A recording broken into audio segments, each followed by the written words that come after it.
Mambo vipi watu wangu kutoka PMTV2, na leo nimeweza kupata exclusive interview na kaka ambaye binafsi ni mtu ambaye namfahamu hapo nyuma, lakini pia ukiachana kumfahamu hapo nyuma anafanya poa sana kupitia mitandao ya kijamii especially katika platform za Instagram, YouTube na mitandao mingine. Wengi tunamfahamu, mimi binafsi sijui ni mwekeje, lakini atatujibu leo hapa ni content creator au kaamua tu au ni vipi, lakini mimi namfahamu kama ni mtangazaji ambaye anafanya poa sana na binafsi napenda kazi zake. Ila yote naendelea kuwakumbusha kama bado hujajisajili na PMBet, kajisajili sasa kwa sababu bado magari yanatoka kila baada ya wiki 5. Mambo vipi? Kama kazo. Poa. Esco au Esco? Esco. Esco. Kwa nini Esco simulizi na sauti? Kwa nini isingekuwa tu Esco Bwana peke yake? Esco simulizi najiita. Esco simulizi. Yeah, unajua bwana, watu wengi wanahisi kwamba najiita Esco simulizi kwa sababu ya simulizi na sauti. Lakini mimi nimeanza kujiita Esco simulizi muda mrefu tangu nasoma. Kwa tangia unasoma hapo? Tangu nasoma kwa sababu wakati nasoma nilikuwa napenda sana kuandika stories. Novels nini, unajiona kama Eric Shigongo. Okay. Shigongo huyu hapa. Kwa hiyo alikuwa andikaga riwaya hizo shuleni nini. Hapo tu nikaamua kujiita Esco simulizi. So imekuwa kama imeendana baada ya kuwa SNS simulizi na sauti.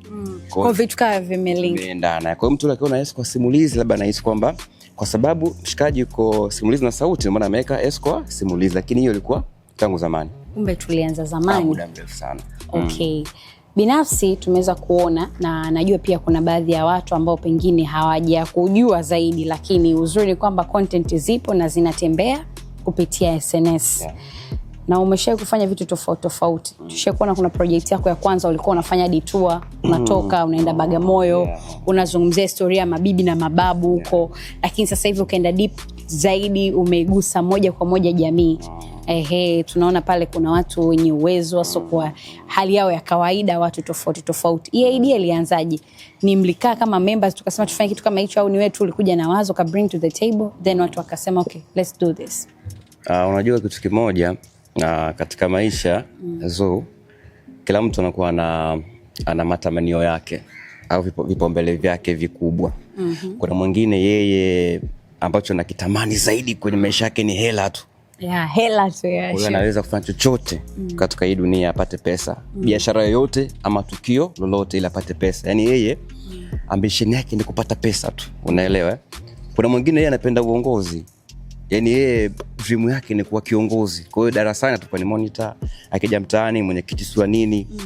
Yeye ni uongozi tu. Mwingine yeye labda anapenda kuwa labda tuseme hivyo uongozi, daktari, sasa mwalimu.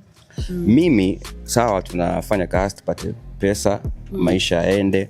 Lakini mimi moja kitu ambacho tangu nakuwa napenda sana kwenye nafsi yangu ni kuona nagusa maisha mtu mwingine. Yaani nagusa maisha mtu mwingine kutoka sehemu moja kwenda sehemu nyingine. Haijalishi mimi ninacho au hauna au sina. Kwa hiyo kupitia platform yangu, uwezo wangu, talanta yangu, niliona kwamba naweza kutumia nafasi yangu kugusa maisha ya mtu mwingine, nikamtoa sehemu moja kwenda sehemu nyingine. Na hii ya kuongea na watu ambao labda wana changamoto nimeanza muda mrefu sana tangu 2020 kulikuwa nikihoji baadhi ya watu na changamoto, nitaweka namba pale watasapotiwa, lakini sio kwa ukubwa.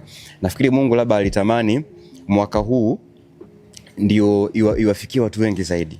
Kwa hiyo kwa nini umesema kuhusu wazo?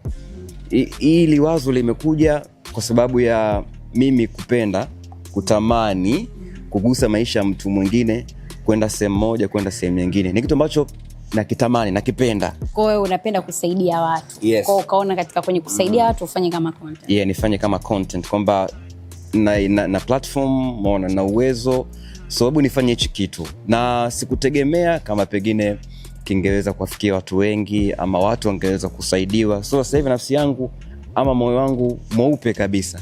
Niko na amani kubwa kwa sababu kile ambacho nimekifanya dream yangu imetimia. Watu wameguswa, wamefanikiwa. Hapo kwenye dream yako imetimia, watu wameguswa, wamefanikiwa and so on. Wale watu unavotoka tuseme unaenda location, right? unakuwa umewapranki kwamba unawashtukiza tu, pengine mtu ana harakati zake anaendelea nazo, au unakuwa mtu ushampanga tayari, bwana mimi leo nitakuja, kesho nitakuja kukutembelea hapa, nitakuja kufanya 1 2 3 na wewe, kwa utaongea hivi utaongea vile?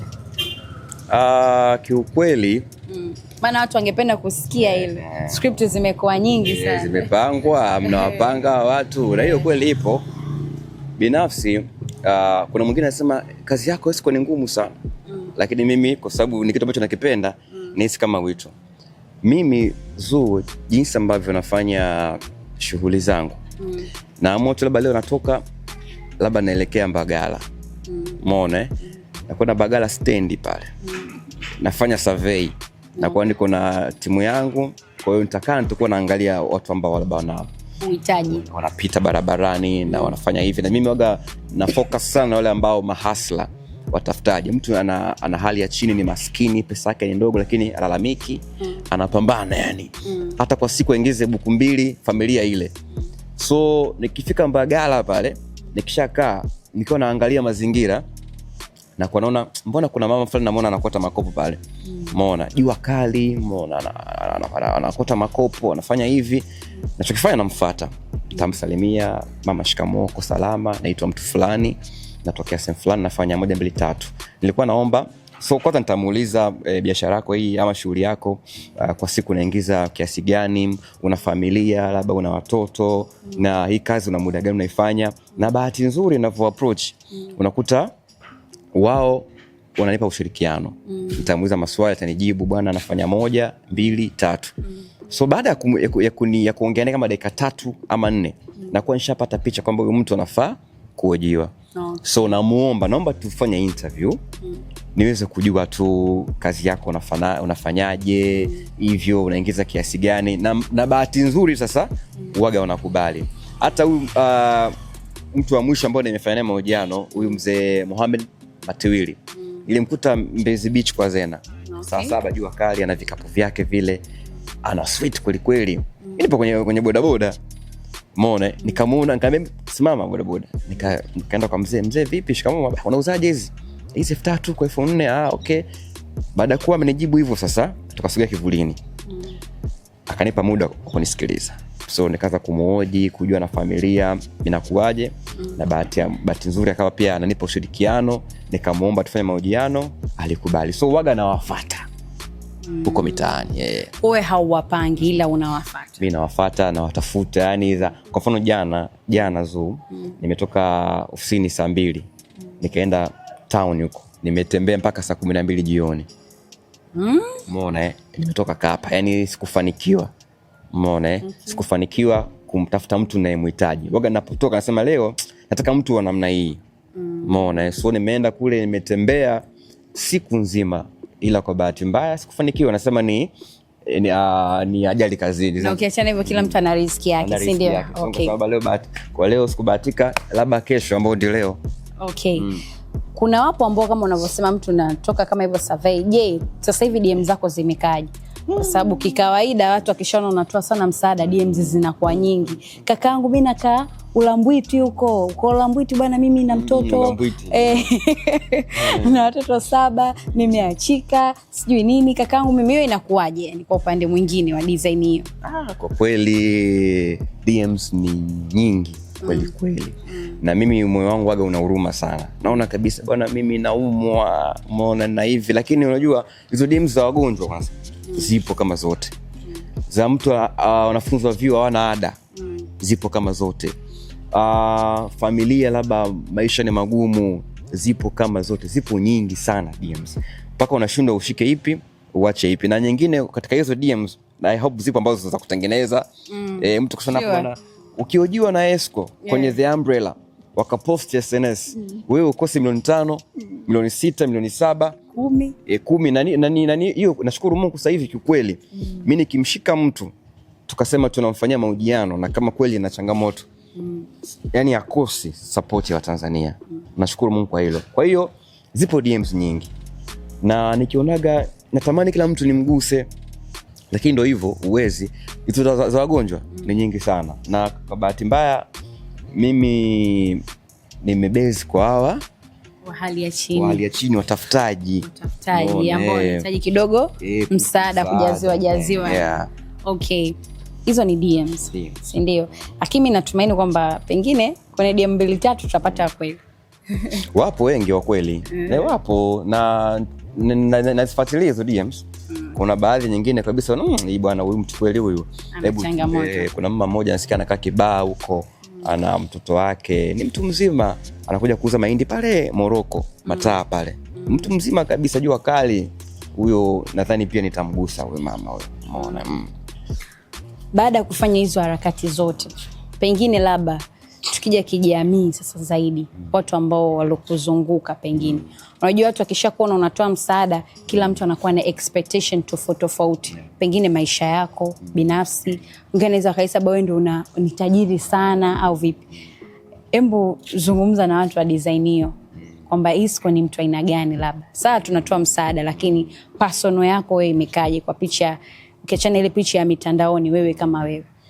Mimi ukiacha Isco huyu wa The Umbrella na yule before wa The Umbrella ndo yule. Maisha ya kawaida, umeona, sina pesa, unajua zo. Kweli? Pesa. Kweli jamani. Kweli kabisa, sina pesa. Tuambie ukweli. Sina pesa. Maisha ni ya kawaida kabisa. Utajiri sina. Ambacho ninacho najivunia labda tu ni hiyo karama ambayo Mungu kanipa na iko ambacho nakifanya kwa watu.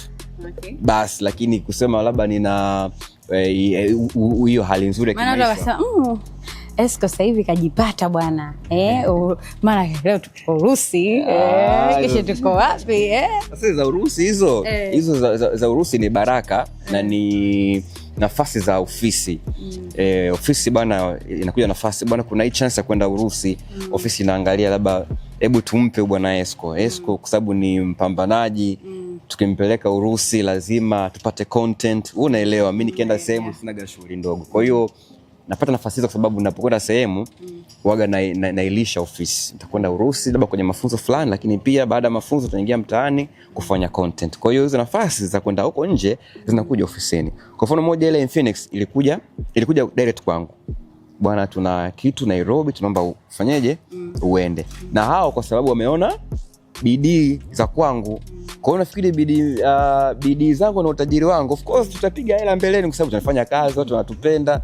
Mungu atajalia baada ya miaka 3-4 tutakuwa tuko mbali na sisi. Okay, nimeweza kuona nimeweza kuona kwa unavyofanya ushirikiano wako kati ya wasanii pamoja na project zako. Na kati ya miongoni mwa msanii ambaye nimeona ameonyesha love na support alikuwa ni Asma Majid ambaye ni comedian kama sikosei. Uko sawa. Ile siku it was just surprise au ulikuwa unajua kwamba mimi leo Asma hapa atakuja atanifanyia kitu kama hichi? Kwa sababu pengine tungependa kufahamu behind the scene ile tukio lilikuwaje. Na wewe na ukaribu wako na Asma kwa. Yaani sijui nizungumze nini. Kwenye mwaka huu 2026 ni moja ya siku bora katika maisha yangu. Ni ile moja ya siku muhimu katika maisha yangu, ni ile siku ambayo sikutegemea kabisa. Yani sikutegemea. Sasa nianze kwanza kuhusu ile siku, alafu nikupe karibu wangu na Asma.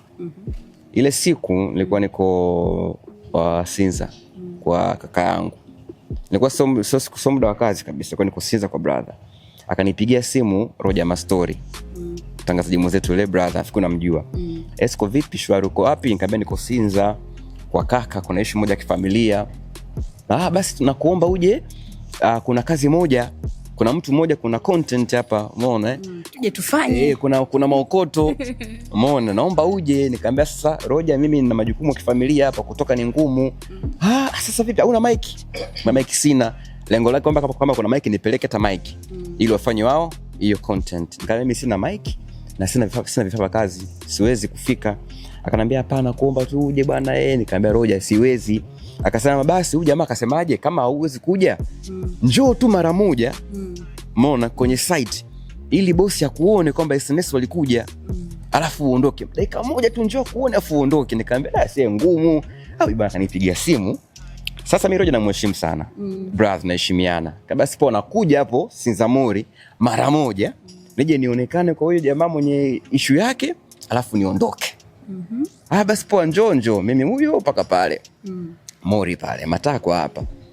Fresh nikafika pale nini, Roja yule pale, bwana kuna jamaa hapo tajiri mmoja ana jambo lake, umeona?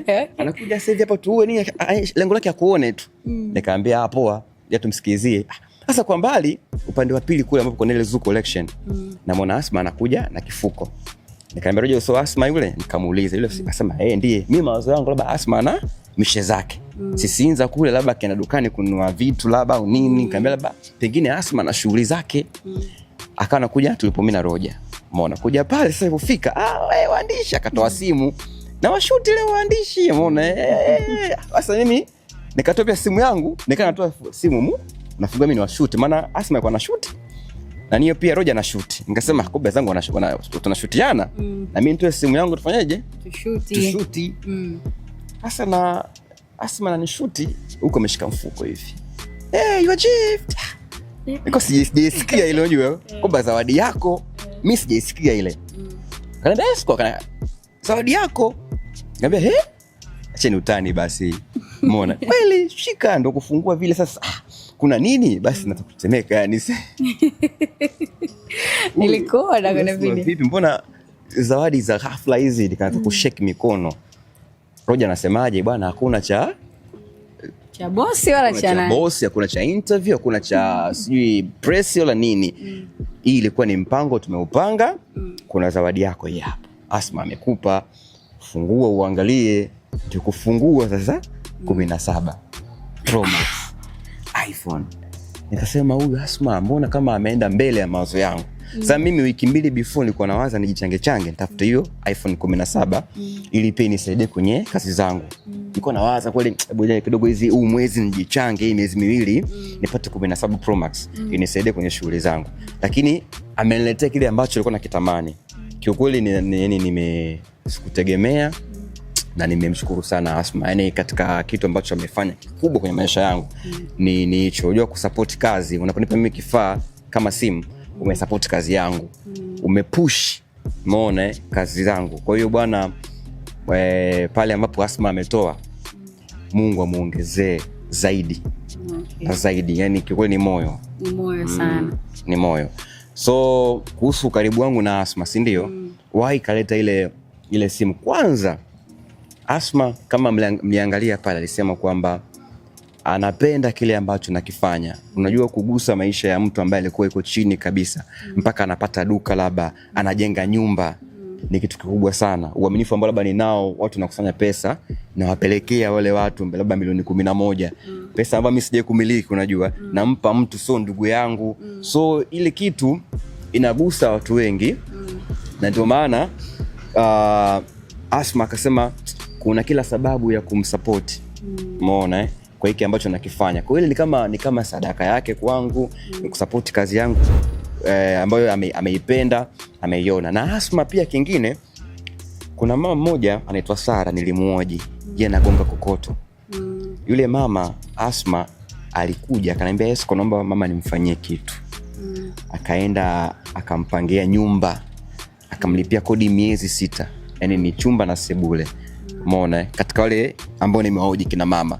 Kwa hiyo mimi na Asma tulianza kulink hapo.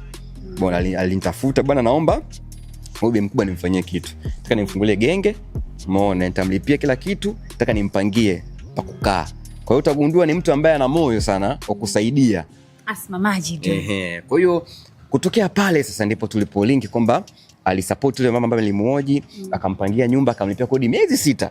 Nafikiri mwezi wa kwanza ndio alimlipia kodi. Mashaallah. Huu ni mwezi wa pili, kwa kodi mwezi wa 6 inaisha hapo. Umeona? Kwa hiyo utaona ni mtu ambaye ana moyo, na hapo ndio tulilink mimi na Asma. Yeah. Link ilianzia hapo. Okay, mimi ningependa kufunga kwa hii hapa. Pengine Asma ameonyesha ushirikiano, pengine akutaka kujionyesha hapa kwenye mitandao Asma Majid. Je, ukiachana na Asma Majid kuna msanii yote hapa katikati ambao pengine anaonyesha ushirikiano wote tu hata ile kusupport, hata kwa ushauri, hata kwa maneno ya faraja? Ni wengi. Tukapa credit labda huyu watatu. Wengi japo sio, kwa mfano Kontawa. Tana Kontawa wakati naelekea Dodoma kwenye treni. Mwingine? Umeona Kontawa aliniambia hivyo. Kuna viongozi DC wa Kisarawe, DC wa Mtwara. Mwaipaya. Pia alionyesha kina Dija Mwanamboka, sister yule. Umeona watu ni wengi, ambao wanapenda kile ambacho unachokifanya. By the way, wa Tanzania sasa. Turudi moja kwa moja kwa Watanzania. Kwa unachokifanya manake unaenda kuyagusa maisha ya Tanzania. Hata ukiachana na Tanzania, labda mipaka ya nje ya Tanzania, kwa yote ambaye atakaye kuwa na moyo wa kuweza kujitolea na kusaidia. Kwa sababu ukimsaidia mtu manake umeisaidia nchi pia. Una neno gani la kuweza kuambia Watanzania kwa unachokifanya pengine kwenye kazi yako? Kwanza mimi nawashukuru sana Watanzania. Ukweli unajua bwana, ukiongea na diaspora ambao wanakaa nje wanakuambia Wabongo kule nje ni kama hawapendani, wanakandiana, hawana upendo kati ya Mbongo na Mbongo. Yani stories hizo zipo nje sana. Lakini kiuhalisia, kiukweli sijui wao wanaishije, lakini ambacho nimekigundua kupitia The Umbrella, Wabongo tuna upendo sana. Watanzania tuna upendo sana. So mimi ni washukuru sana Watanzania kwa upendo wao mkubwa ambao wanaonesha. Unajua kuweza kwanza kusupport kipindi changu The Umbrella ni hatua kubwa sana kwangu. Wananipa nguvu ya kuendelea kufanya. Nikimexpose mtu anamchangia, mtu mwenye 500 mwenye buku, muone ana support. Kwa hiyo cha kuambia nasema ni asante, lakini pia waendelee kusupport The Umbrella.